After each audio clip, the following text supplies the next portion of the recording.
ನಮಸ್ಕಾರ. ನಾನು ಡಾಕ್ಟರ್ ಶುಭದಾ. ನಾನು ಮಣಿಪಾಲ್ KMC ಆಸ್ಪತ್ರೆಯ ವೈದ್ಯಕೀಯ ವಿಭಾಗದ ಸಹ ಪ್ರಾಧ್ಯಾಪಕರಾಗಿ ಕಾರ್ಯನಿರ್ವಹಿಸ್ತಾ ಇದ್ದೇನೆ. ಇವತ್ತು ನಾವು ಲೆಪ್ಟೋಸ್ಪೈರೋಸಿಸ್ ಅಥವಾ ಇಲಿ ಜ್ವರದ ಬಗ್ಗೆ ಮಾಹಿತಿಯನ್ನು ತಿಳ್ಕೊಳ್ಳೋಣ.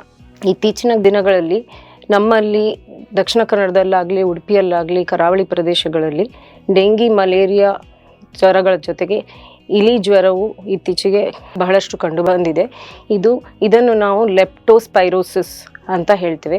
ಬೇರೆ ಹೆಸರುಗಳು ಕ್ಷೇತ್ರ ಜ್ವರ ಅಥವಾ ಪ್ರೀಟಿಬಿಯಲ್ ಜ್ವರ. ಇದು ಲೆಪ್ಟೋಸ್ಪೈರಾ ಎಂಬ ಬ್ಯಾಕ್ಟೀರಿಯಾದಿಂದ ಉಂಟಾಗುವಂಥ ಒಂದು ಸೋಂಕು. ಇದು ನಮ್ಮ ಮಾನವರಲ್ಲಿ ಅಲ್ಲದೆ ನಾಯಿಗಳು, ಬೆಕ್ಕುಗಳು, ಜಿಂಕೆಗಳು, ದನ ಕರುಗಳು ಇತ್ಯಾದಿ ಸಾಕು ಅಥವಾ ಕಾಡು ಪ್ರಾಣಿಗಳಲ್ಲಿಯೂ ಕಂಡುಬರಬಹುದು.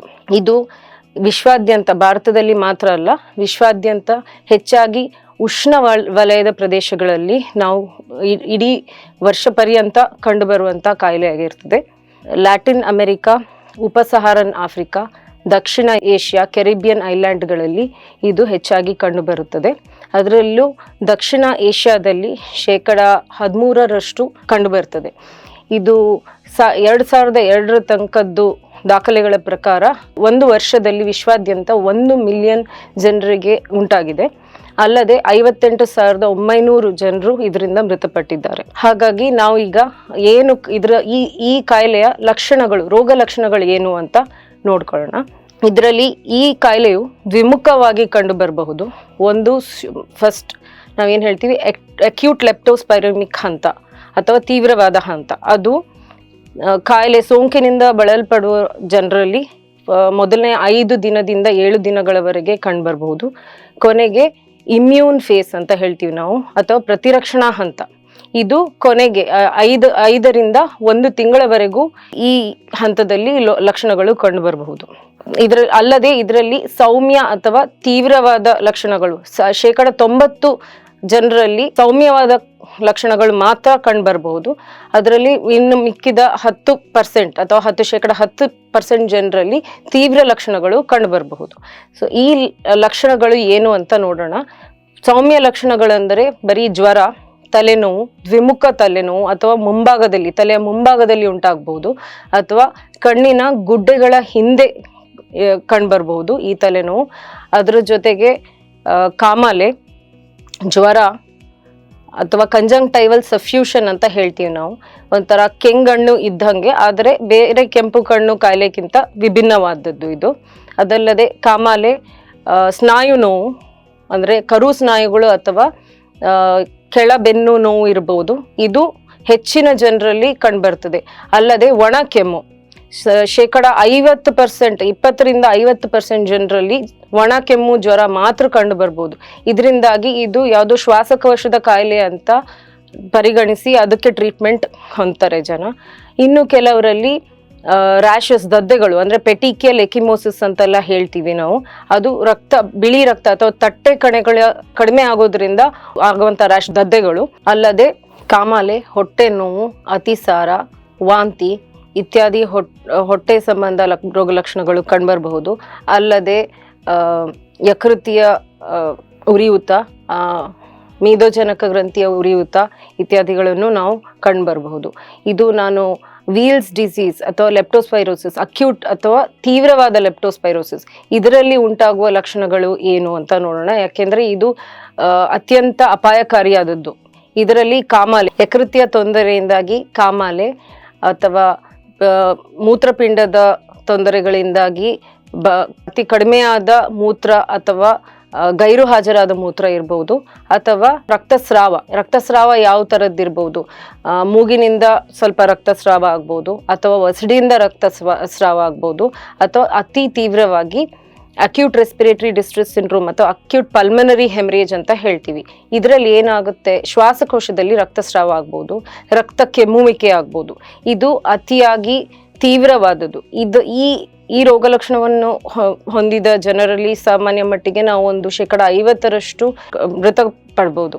ಅದಲ್ಲದೆ ಗುಲ್ಮದ ವಿಸ್ತಾರವಾಗ್ಬೋದು, ಯಕೃತಿಯ ವಿಸ್ತಾರ ಆಗ್ಬೋದು, ಅಥವಾ ಹೃದಯದ ಸ್ನಾಯುಗಳ ಉರಿಯೂತ ಅಥವಾ ಹೃದಯದ ಪೊರೆಯ ಉರಿಯೂತಗಳನ್ನು ನಾವು ಕಾಣ್ಬೋದು.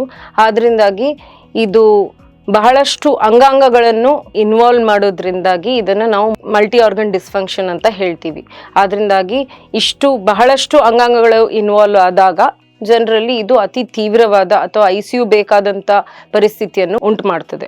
ಆದ್ರಿಂದಾಗಿ ಇದು ಹೇಗೆ ಇನ್ನು ಈಗ ರೋಗ ಹೇಗೆ ಅಥವಾ ಹೇಗೆ ಪ್ರಸಾರವಾಗ್ತದೆ ಅಂತ ನಾವು ನೋಡೋಣ. ಇದು ಕೃಷಿ ಪ್ರದೇಶಗಳಲ್ಲಿ, ಸಾಧಾರಣವಾಗಿ ಕೃಷಿ ಪ್ರದೇಶದಲ್ಲಿ ಅಥವಾ ಮೀನುಗಾರರಲ್ಲಿ ಕಂಡುಬರಬಹುದು, ಅಥವಾ ಇದು ಒಳಚರಂಡಿ ಕೆಲಸಗಾರರು ಅಥವಾ ಕಸ ಸಾಮಗ್ರಿಗಳನ್ನು ವಿಸ್ತರಿಸುವವರು, ಇಂಥವರಲ್ಲಿ ಹೆಚ್ಚಾಗಿ ಕಂಡು ಬರುತ್ತದೆ. ಅಲ್ಲದೆ ಇದು ಪ್ರವಾಹ ಅಥವಾ ಮಳೆಗಾಲದಲ್ಲಿ ಹೆಚ್ಚಾಗಿ ಸಂಭವಿಸ್ತದೆ. ಹೇಗೆ ಈ ಲೆಪ್ಟೋಸ್ಪೈರಾ ಅನ್ನೋ ಬ್ಯಾಕ್ಟೀರಿಯಾ, ನಾನು ಆಗಲೇ ಹೇಳಿದೆ, ದನಕರುಗಳಾಗಲಿ ದಂಶಕಗಳು, ಇಲಿಗಳು ಇದರಿಂದ ಹೆಚ್ಚಾಗಿ ಬರುವಂಥದ್ದು. ಅವುಗಳ ಮೂತ್ರದಲ್ಲಿ, ಅವುಗಳು ನಾವು ಕ್ಯಾರಿಯರ್ಸ್ ಅಂತ ಹೇಳ್ತೇವೆ, ವಾಹನವಾಗಿರ್ತವೆ. ಅವುಗಳಲ್ಲಿ ಸೌಮ್ಯ ಲಕ್ಷಣಗಳು ಬಂದಿರ್ಬೋದು, ತೀವ್ರ ಲಕ್ಷಣಗಳು ಬರ್ಬೋದು, ಅಥವಾ ಯಾವ ಲಕ್ಷಣಗಳು ಈ ಪ್ರಾಣಿಗಳಲ್ಲಿ ಕಂಡು ಬರದೇ ಇರ್ಬೋದು.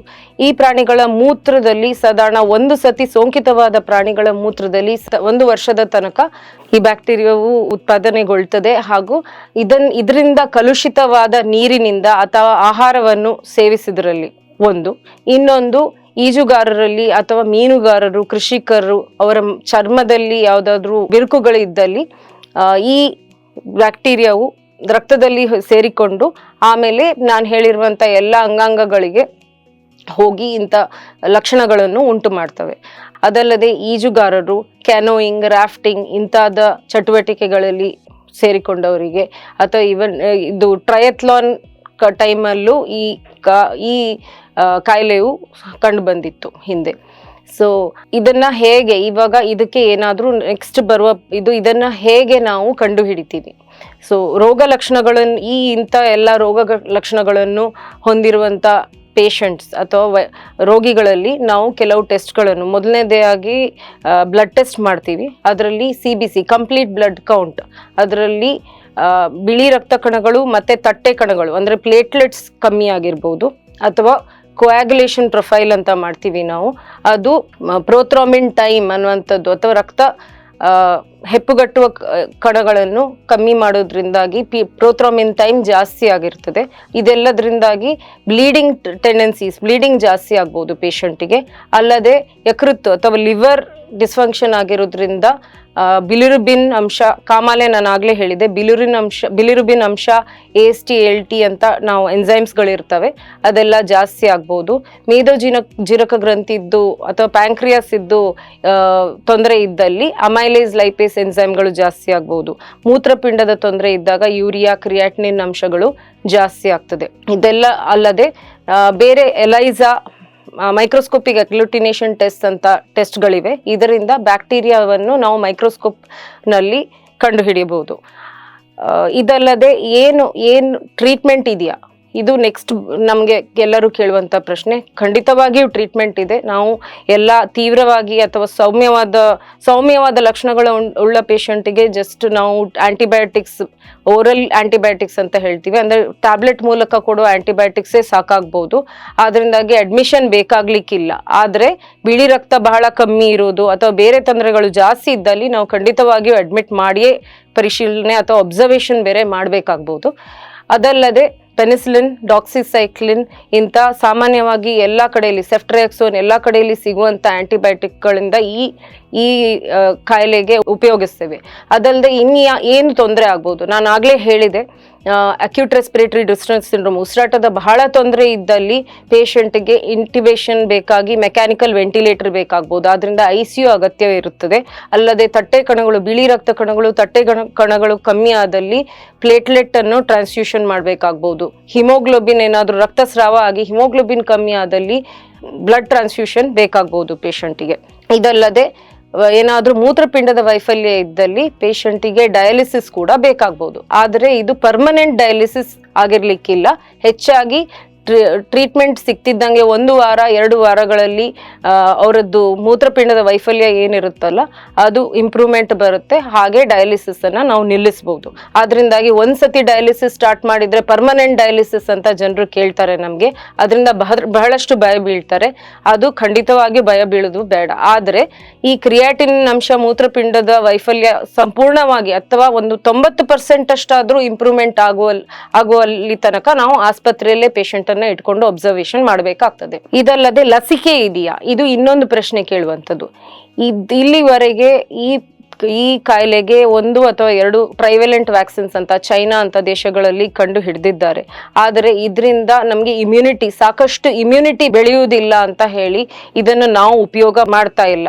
ಸೊ ಇದನ್ನ ವೆಟರ್ನರಿ ಡಾಕ್ಟರ್ಸ್, ಪ್ರಾಣಿಗಳನ್ನು ಮಾಡುವ ಡಾಕ್ಟರ್ ಇರ್ಬೋದು ಅಥವಾ ಫಾರೆಸ್ಟ್ ಆಫೀಸರ್ಸ್, ಆರ್ಮಿ ಆಫೀಸರ್ಸ್ ಇಂಥವರಿಗೆ ಉಪಯೋಗಿಸ್ತಾರೆ. ಅಥವಾ ಇದಕ್ಕಿಂತನೂ ಪ್ರೊಫಿಲ್ಯಾಕ್ಟಿಕ್ ಅಂತ ಟ್ಯಾಬ್ಲೆಟ್ ಅನ್ನು ಕೊಡ್ತಾರೆ, ಡಾಕ್ಸಿಸೈಕ್ಲಿನ್.